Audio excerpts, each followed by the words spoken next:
ఏలూరులో medical college నిర్మాణం పనులు అర్ధంతరంగా ఆగిపోయాయి. గతంలో జగన్మోహన్ రెడ్డి ఏ రకంగా పరిపాలన చేశారో ఇప్పుడు చంద్రబాబు నాయుడు కూడా అదే రకంగా పరిపాలన చేస్తున్నారని చెప్పేసి వార్తలు వినిపిస్తున్నాయి. చంద్రబాబు నాయుడు ప్రవేశపెట్టిన సంక్షేమ పథకాలను, అభివృద్ధి కార్యక్రమాలను జగన్మోహన్ రెడ్డి ఏ రకంగా తొంగలో తొక్కారో ఇప్పుడు చంద్రబాబు నాయుడు కూడా అదే పని చేస్తున్నారంటున్నారు. జగన్మోహన్ రెడ్డి రాష్ట్ర వ్యాప్తంగా సుమారు 17 మెడికల్ కళాశాలకు అనుమతులు తీసుకొచ్చి నిర్మాణం పనులు ప్రారంభించారు. అందులో 5 పూర్తయ్యాయి, మిగిలిన 12 పెండింగ్లో ఉన్నాయి. ఆ 12 నిర్మాణ దశలో ఉన్నాయి. వాటికి నిధులు కేటాయించవలసిన బాధ్యత కొత్త ప్రభుత్వానికి. అయితే కొత్త ప్రభుత్వం వచ్చిన తర్వాత పూర్తి స్థాయిలో వాటిని నెగ్లెక్ట్ చేసి నిధులు విడుదల చేయకపోవడం వల్ల పనులు పూర్తి స్థాయిలో ఆగిపోయాయి.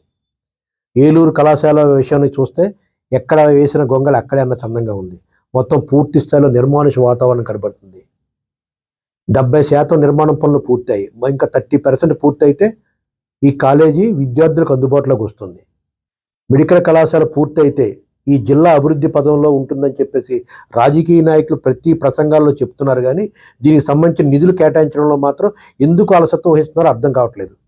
కూటమి పెద్దలు ఇప్పటికైనా మెడికల్ కాలేజీల విషయంలో ఒక సరైన నిర్ణయం తీసుకొని రాజకీయాలకు అతీతంగా ఈ నిర్మాణం పనులు పూర్తి చేయాలని చెప్పేసి ప్రజలు భావిస్తున్నారు.